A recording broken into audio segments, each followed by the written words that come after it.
शङ्करांश भूम शङ्करार्यपीठसद्गुरून् शुद्धसत्त्वभासुरान् सुवर्त्मनीतभूसुरान् सर्वभूतसौख्यदान् क्षमाकरान् यतीश्वरान्।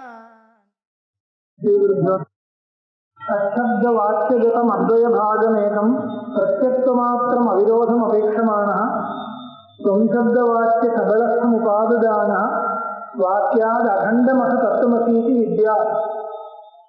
இன்னொன்றும் இல்லை, தற்சப்தார்த்தத்தில் இருக்கிற ஒரு அம்சம் எடுக்கிறது, சம்சப்தார்த்தத்தில் இருக்கிற ஒரு அம்சம் எடுக்கிறது, அங்கே ஒரு அம்சம் விடுறது, இங்கே ஒரு அம்சம் விடுறது.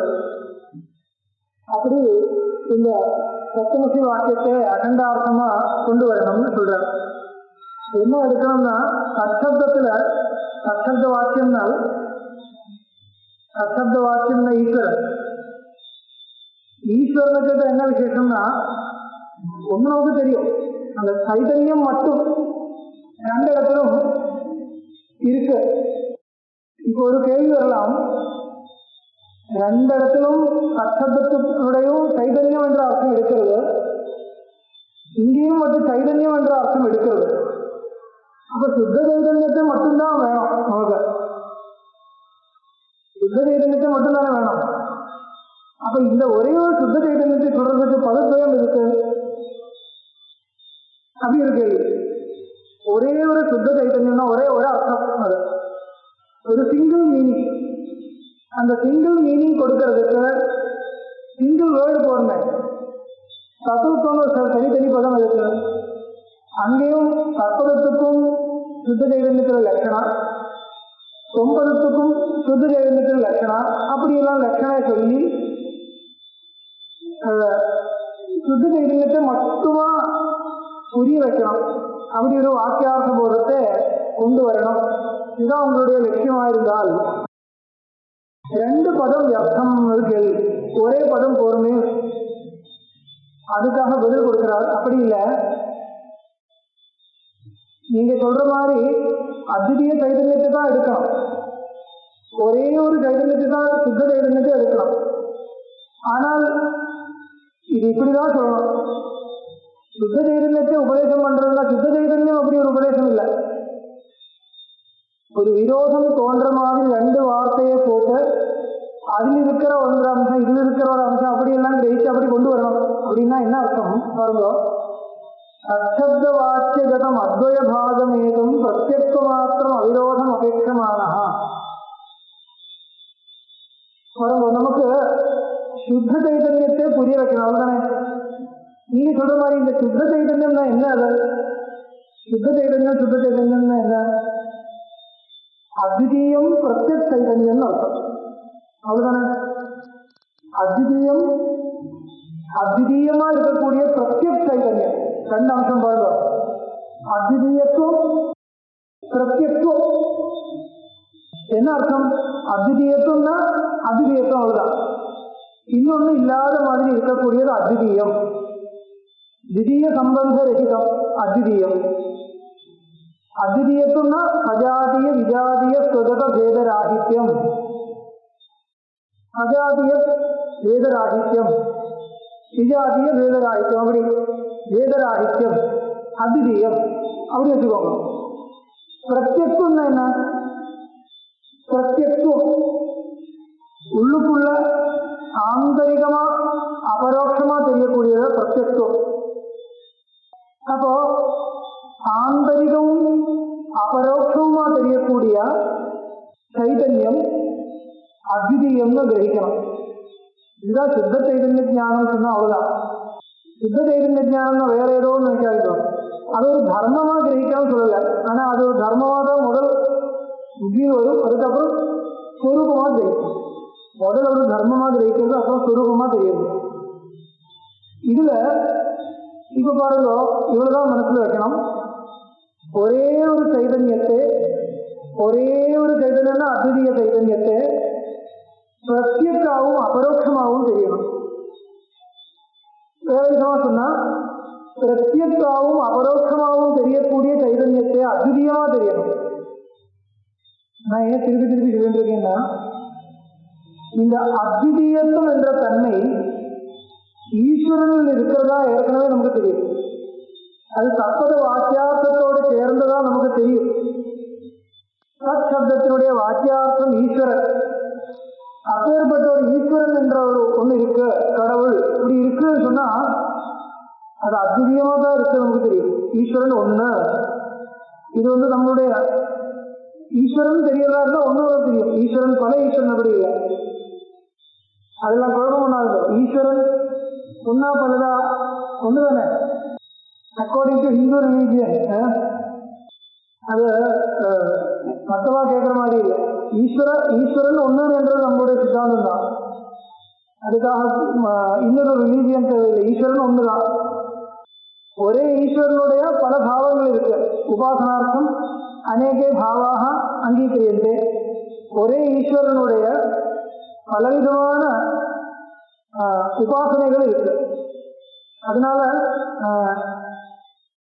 என்ன சொல்றது, ஒரே ஈஸ்வரனே பல விதமா அடையிறது அது இருக்கு. ஏகோ தேவ சர்வபூதேஷு கூடா சர்வவியாபி சர்வபூதாந்தர ஆத்மா. அதுல நமக்கு அபிப்பிராய வித்தியாசம் இல்லை. அது புது சித்தாந்தமா முஸ்லீம்களும் சொல்லிக் கொடுக்க வேண்டிய விஷயமா அது அப்படி இல்லை. ஆனால் வித்தியாசம் இருக்கு. நீங்க நினைக்கிற மாதிரி இப்போ அவா சொல்றது நம்ம சொல்றது ஒண்ணு நினைக்காதீங்க. அப்படி இல்லை, வித்தியாசமும் இருக்கு. என்ன வித்தியாசம்? கடவுள் ஒண்ணு என்ற சித்தாந்தத்தில் வித்தியாசம் இல்லை. இப்படி சொல்லுவான் சில பேர். நம்மளுடைய சித்தாந்தத்தில் ஈஸ்வரன் ஒண்ணுதான், ஈஸ்வரன் மட்டும்தான் இருக்கு. இது ஒரு புது சித்தாந்தம் இல்லையா? ஈஸ்வரன் மட்டுமே இருக்கு என்றது ஒரு புது சித்தாந்தம். அதாவது சித்தாந்தம் கிடையாது. இன்னொரு முக்கியமா கவனிக்க வேண்டிய விஷயம், அவ என்ன டிசைட் பண்றான்னா, பல விதமா நம்ம மரத்தை உபாசனை பண்றது, கல்லை உபாசனை பண்றது, அது மண்ணை உபாசனை பண்றது, யானை உபாசனை பண்றது, பூனை உபாசனை பண்றது எல்லாம் இருக்கு. அதனால அது ஒரு கெட்ட சித்தாந்தம். ஆனா அங்கே கவனிக்க வேண்டிய விஷயம், அச்சேதன உபாசனம் நமக்கு கிடையாது. அச்சேதனத்தை உபாசனை பண்ண சொல்லல எங்கேயும். இந்து கல்ச்சர்ல அச்சேதனத்தை உபாசனை பண்ண சொல்லல. எங்கேயாவது இருக்கா பாருங்க. அச்சேதனத்தை ஒரு உபாயமா வச்சிருந்த உபாசனை பண்றது சேதனத்தை தான். உபாசனை பண்றது சேதனத்தை தான். சூரியனை உபாசனை பண்றதுன்னா சூரிய கோலத்தை உபாசனை பண்றதா? அப்படி கிடையாது. இதுக்கெல்லாம் அதிஷ்டான சைதன்யத்தை வச்சிருக்கு இல்லையா? அபிமானி தேவதைன்னு இருக்கும். தேவதைகள் அநேகமா இருக்கும். எல்லாத்துக்கும் அபிமானி தேவதைகள் இருக்கு. அந்த அபிமானி தேவதைகளே உபாசனை பண்ணணும். அதெல்லாம் சேதனம். அதனால உபாசனை பண்றதுக்கு நம்ம சேதனமே தான் உபாசனை பண்ணலாம். அச்சேதனத்தை எங்கேயும் உபாசனை பண்ண சொல்லலாம். நிகிரகானுகிரக சக்தி இருக்குன்னா அதை உபாசனை பண்ணலாம். நிகிரகானுகிரக சக்தி எதுக்கு இருக்குன்னா சேதனத்துக்கு எல்லாத்துக்குமே இருக்கு. அது ஒரு பெரிய விஷயம். அது அவ சொல்லாத விஷயம். அவ சித்தாந்தத்துல அவ என்ன நினைச்சுருக்கா, ஈஸ்வரனே மட்டும்தான் ஆராதனை பண்ணணும். இது ஒரு பெரிய ஒரு கொள்கை ஆளுடைய. அது நமக்கும் சந்தோஷம் தானே, அப்படிதான். ஆனா அப்படி இல்லை. நமக்கு ஒரு திருஷ்டியில அது அப்படிதான் இருக்கு. ஆனா இன்னொரு திருஷ்டியில பார்த்தால் ஈஸ்வரனே மட்டும்தான் பிரார்த்தனை பண்ணணும் என்ற ஒரு சித்தாந்தம் நமக்கு கிடையாது. வாஸ்தவமா இல்லையா? ஈஸ்வரனே மட்டும்தான் ஏதோ ஒரு நமிக்கணும். நம்ம ஒரு பிரார்த்தனை பண்றதுன்னா, இப்போ வந்தே மாதரம் அவளுக்கு விருத்தம். என்ன காரணம்? வந்தே மாதரம் என்ற பாட்டு அவளுக்கு விருத்தம். அதுக்கு என்ன காரணம்? என்ன இருக்கு சொல்லிட்டு இருக்கான்? வந்தே மாதரம் இருக்கு. மாதரம் சொல்லக்கூடியது இந்த பூமியை சொல்றது. அது நமக்கு விருத்தம். ஏன்னா அது பரமேஸ்வரன் இல்லை. பரமேஸ்வரனை மட்டும்தான் பிரார்த்தனை பண்ண முடியும். இன்னொன்னு பிரார்த்தனை பண்ண முடியாது. நமக்கு சித்தாந்தம் இருக்கு. இது பரமேஸ்வரன் இல்லை, அதனால பிரார்த்தனை பண்ணக்கூடாது. இவங்களுடைய சித்தாந்தம். ஆனால் நமக்கு அப்படி இல்லை. எந்த ஒரு சேதனையும் பிரார்த்தனை பண்ணலாம். நம்மளுடைய எண்ணம் என்ன? அந்த பூமிக்கு ஒரு அதிதேவதை இருக்கு. அந்த தேவதையை வந்தேன்னு சொல்லலாம். ஒன்றும் தப்பு இல்லை. அது ஒரு தேவதையா இருக்கணும்ன்றதும் இல்லை. சேதனமே யாரையும் பிரார்த்தனை பண்ணலாம். குருவே நமஸ்காரம் பண்றது உண்டு. அப்பா அம்மாவை நமஸ்காரம் பண்றது உண்டு. யாரா இருந்தாலும் நம்மளோட உத்திருக்கம் தெரியறதா இருந்தால் நமஸ்காரம் பண்றதுக்கு நமக்கு வாய்ப்பு இருக்கு. அது அவளுடைய சித்தாந்தம் இல்லை. அதனால நம்ம சொல்றதும் அவள் சொல்றதும் ஒன்றும் நினைக்கக்கூடாது. பரமேஸ்வரனை தான் பிரார்த்தனை பண்றோம் என்பது அவளுடைய சித்தாந்தம். நம்மளுடைய சித்தாந்தத்துல எந்த சேதனமா இருந்தாலும் பிரார்த்தனை பண்ணலாம். இன்னொரு இருக்கு, அத்வைத சித்தாந்தத்துக்கு வந்தால் என்ன இருக்கு, சேதன சர்வோதி பரமாத்மா அப்படி வச்சுட்டு பார்த்தா அவ சொல்றது வாஸ்தவம். ஆனால் பரமாத்மா நினைச்சுட்டுதான் நமஸ்காரம் பண்ணணும்ன்றது கிடையாது. அது பாருங்க, உண்மையா எல்லா சேதனமும் பரமாத்மா ஸ்வரூபமாவே இருக்கட்டும், எல்லா சேதனமும் பரமாத்மாவே இருக்கட்டும். ஆனால் ஒரு சேதனமே நமஸ்காரம் பண்ணணும்னால் அத்வைத சித்தாந்தம் மனசுல வாங்கிங்க இவன் பிரம்மந்தான் என்று நினைச்சுட்டுதான் நமஸ்காரம் பண்ணணும்ன்றது இல்லை. அப்பா நினைச்சுன்னு நமஸ்காரம் பண்ணலாம், அம்மா நினைச்சுன்னு நமஸ்காரம் பண்ணலாம், குரு நினைச்சுன்னு நமஸ்காரம் பண்ணலாம், ஏதோ நினைச்சுன்னு நமஸ்காரம் பண்ணலாம், ஏதோ ஒரு நல்ல மனுஷன் நினைச்சுன்னு நமஸ்காரம் பண்ணலாம். அது விரோதம் இல்லை. உண்மையா எந்த சேதனும் பரமாத்ம ஸ்வரூபமாகவே இருக்குன்றது வேற விஷயம். ஆனா அப்படி நினைச்சுட்டே நமஸ்காரம் பண்ணணும்ன்றது கிடையாது. சுருக்கமா சொன்னால் சேதனனை நமஸ்காரம் பண்றதுக்கு நம்மளுடைய சித்தாந்தத்துல இடம் இருக்கு, அவளுடைய சித்தாந்தம் இல்லை. அதனால வித்தியாசம் இருக்கு, ஞாபகப்படுத்தினால. இப்போ அத்வைத சித்தாந்தத்துக்கு வந்துட்டோம்னா எப்படி இருக்கு சித்தாந்தம்? அபரோக்ஷமாகவும் பிரத்யக்காவும் இருக்கக்கூடிய ஜீவ சைதன்யம் அத்விதீயமா தெரியணும். இதுதான் தத்துவமசி. இந்த அத்விதீயத்துவம் என்றத ஈஸ்வரனுக்கிட்ட இருக்கு என்றது ஏற்கனவே தெரிஞ்ச விஷயம்.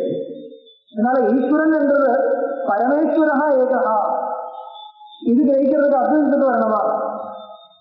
வேண்டாம். தர்க்கசங்கிரகத்துல இருக்கு, ஜீவாத்மா பரமாத்மா ஜெயதி, தத்திர பரமாத்மா ஏகா சர்வஜ்ஞா ஏகா.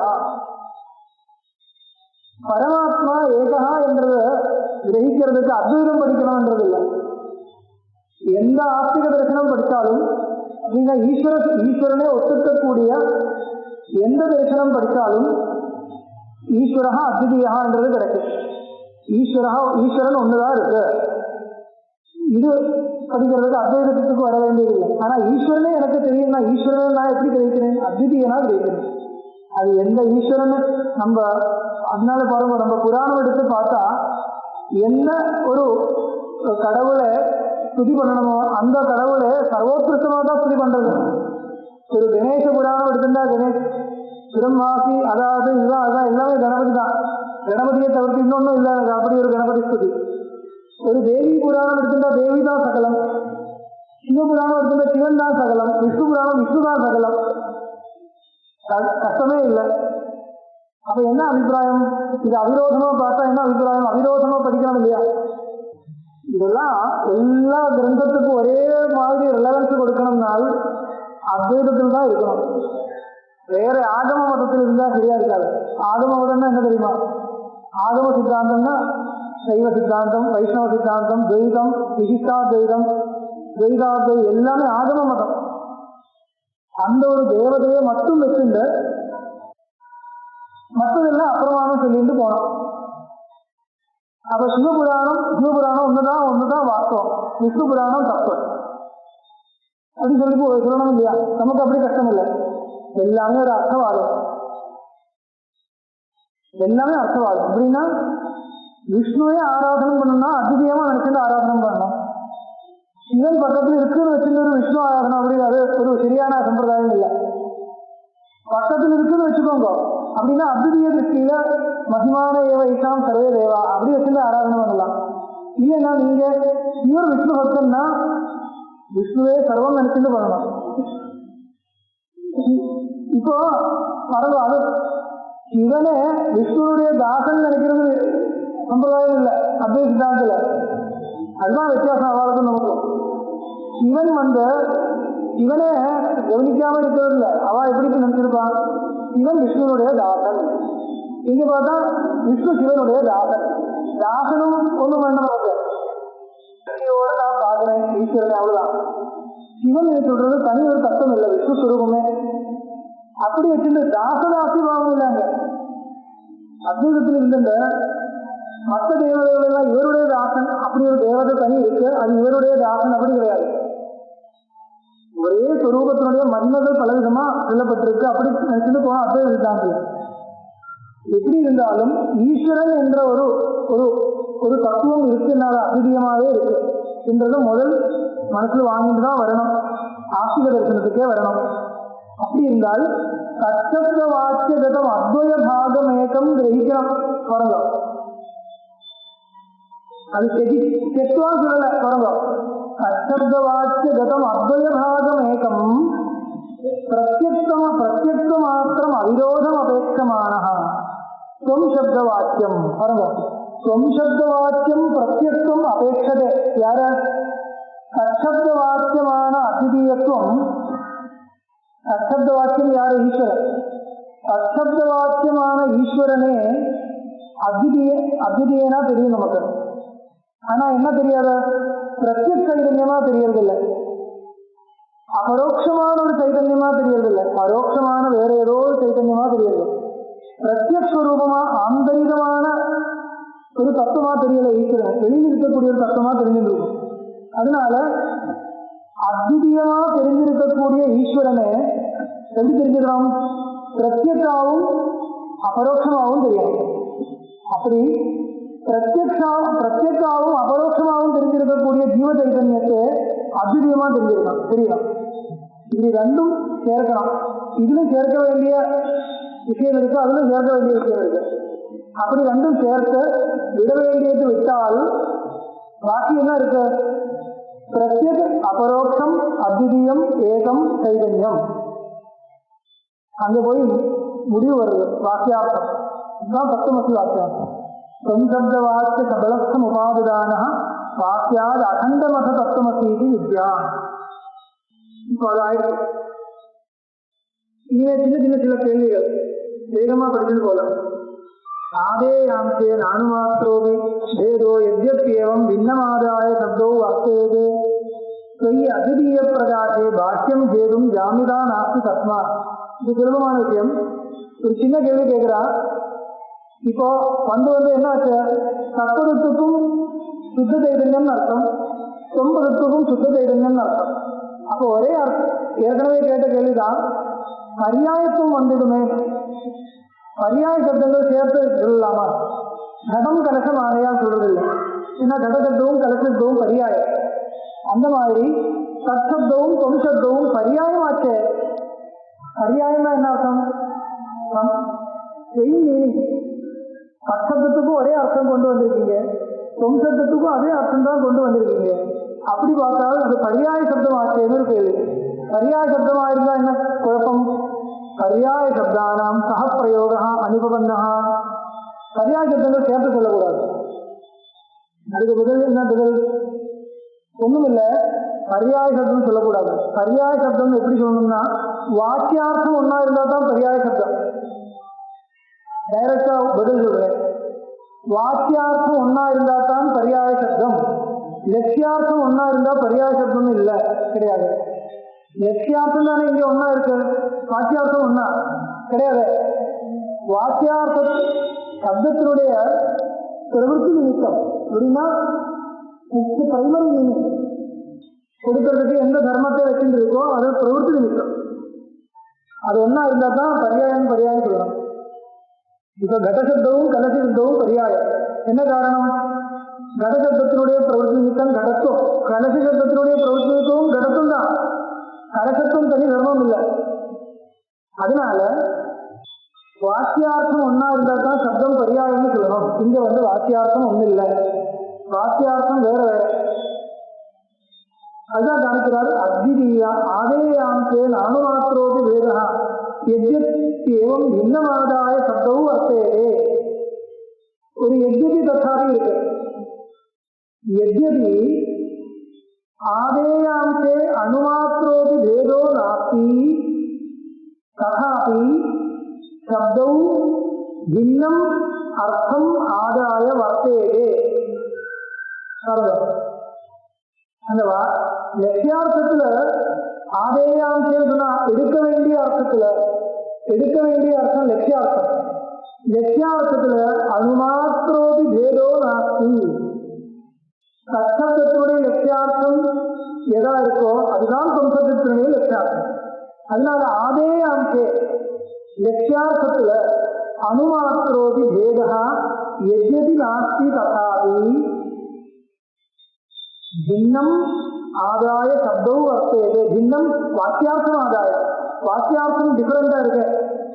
தற்சப்தத்தினுடைய வாக்கியார்த்தம் அத்விதீயத்துவ விசிஷ்ட சைதன்யம், சம்சப்தத்தினுடைய வாக்கியார்த்தம் பிரத்யக் சைதன்யம். அது ரெண்டு டிஃபரெண்டா இருக்கிறதுனால, டிஃபரெண்டா தெரியறதுனால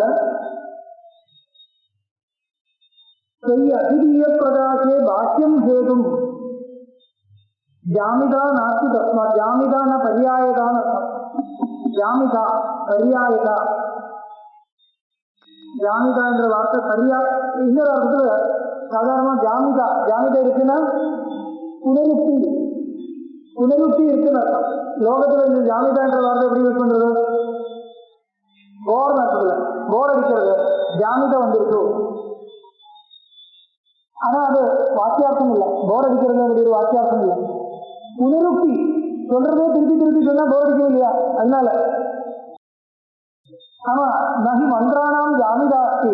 ஈசாவாசிய வாக்கியத்தில் நகி மந்திராணாம் ஜாமிதாஸ்தி இருக்கு.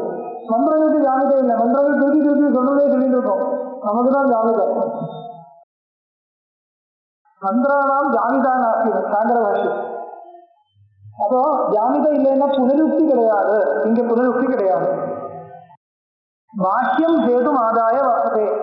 பாஷ்யா ஹேதுன்னு சொன்னா வாக்கியார்த்தத்தில் இருக்கிற வித்தியஸ்தமான ரெண்டு தர்மங்கள். இங்க வந்த தத்பத வாக்கியார்த்தத்தில் இருக்க என்ன இருக்கு? அத்விதீயத்துவம் இருக்கு. தொம்பத வாக்கியார்த்தத்துல பிரத்யக்துவம் இருக்கு, அபரோக்ஷத்துவம் இருக்கு. அதனால அங்கேயும் இங்கேயும் வெளியில் இருக்கக்கூடிய ரெண்டு தர்மங்களை வச்சுங்க பௌனமுக்தத்தை பரிகாரம் பண்ணலாம் முடியுது. அப்புறம் அதுதான் திருப்பி சொல்றார். திருப்பி நான் ஸ்பஷ்டமா சொல்றதுக்கு பௌனமுக்தியை சொல்லக்கூடாது. ஒரே சொன்ன விஷயம் ஸ்பஷ்டமா சொல்றதுக்கு புரிய வைக்கிறதுக்கு சொல்லலாம். எந்த வித வித்தியாசமும் இல்லை அப்படின்னு சொல்றதுன்னா அது பௌனமுக்தி தான் சொல்ற. அது சொல்லலாம். அதனால பௌனமுக்தம் கிடையாது. ஆமா புரியறதுக்கு புரிய வைக்கிறதுக்கு ஒரு சொன்ன விஷயமே வேற வார்த்தையை வச்சிருந்து இந்த திருப்பி சொல்றது அப்படி இருக்கு இல்லையா? கீதா ஸ்லோகமே பாருங்க.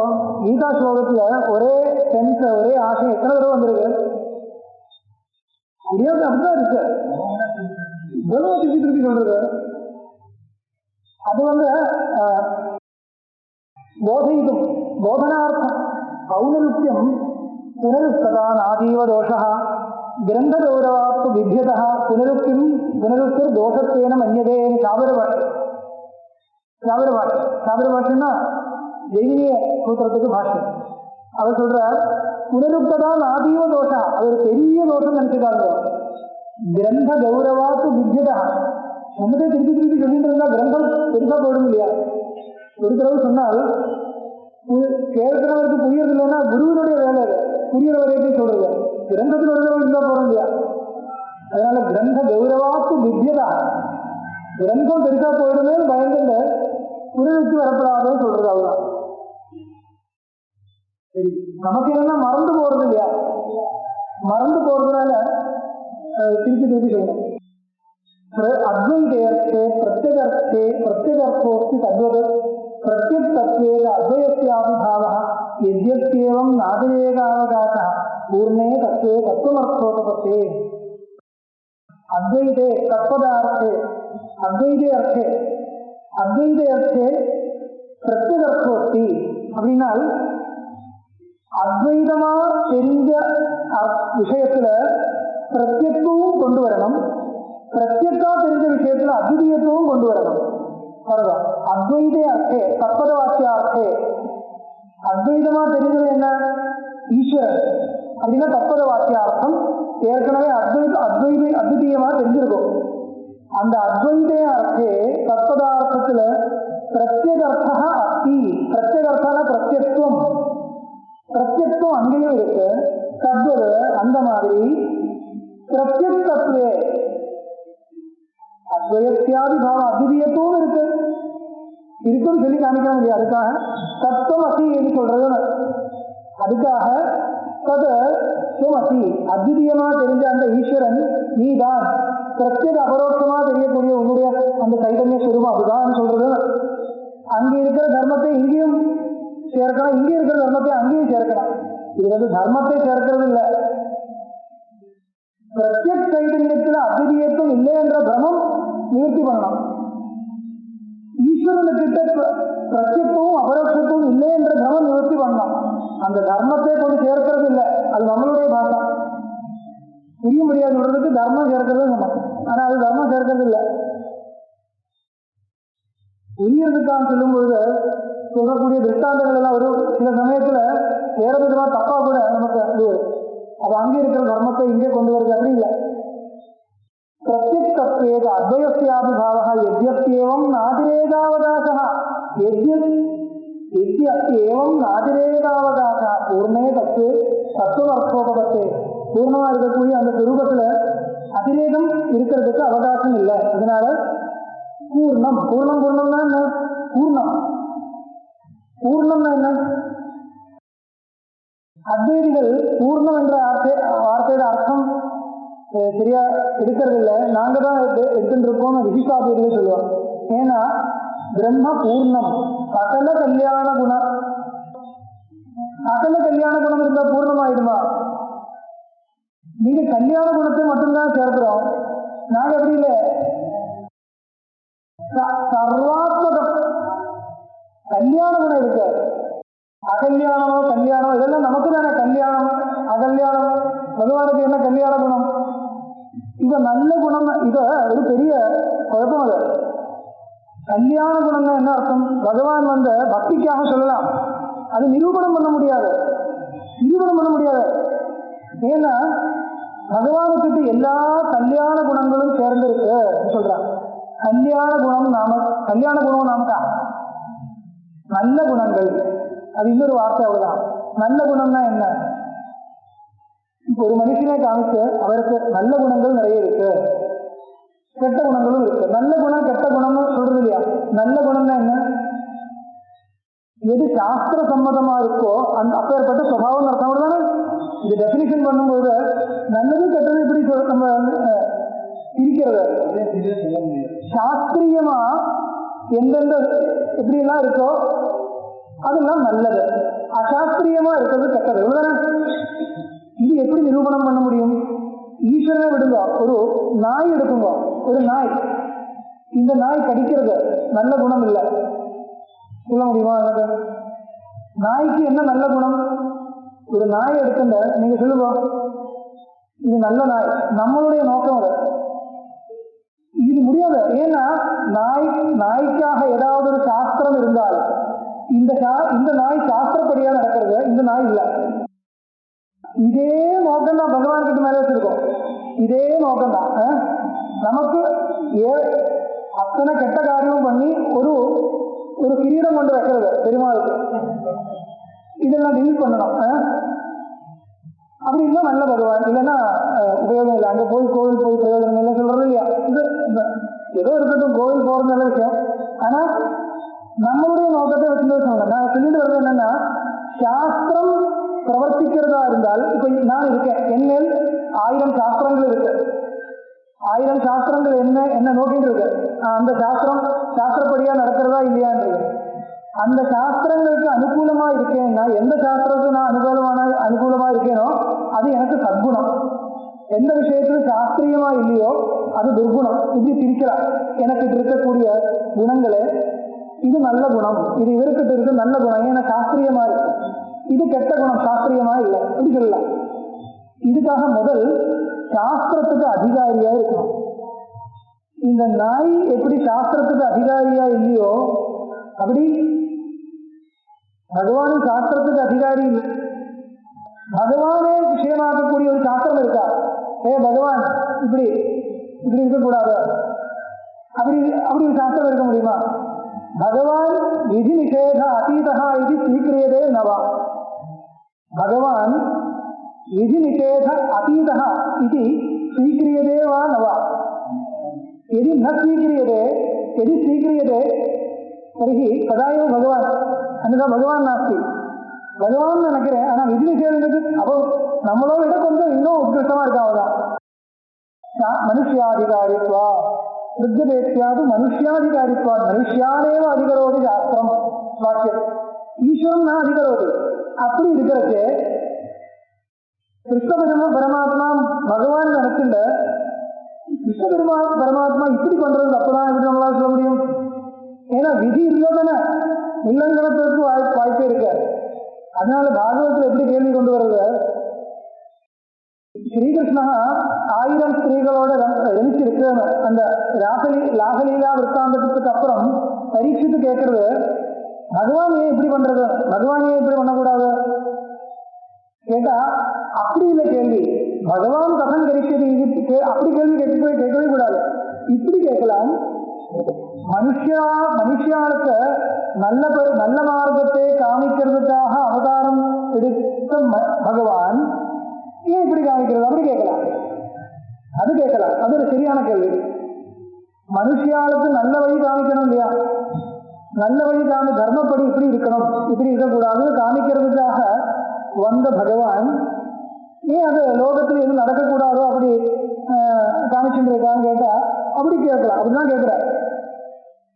தேஜீயசாம் தோஷாயா, அது அங்கதான் இருக்கு பதில். தேஜீயசாம் தோஷாயும் பிரசித்த வாக்கியம் அது. அங்கே இருக்கிற பதில் அது. உண்மையா கிருஷ்ண பரமாத்மா வந்து நல்ல வழி காமிக்கிறதுக்காக வந்த அவதாரம் இல்லை. ராமர் அதுக்காக வந்திருக்கிறது. தர்மம் இது அதர்மம், தர்மப்படி இது ராமாதிவ வர்த்தித்தவியம் ராவணாதிபதி.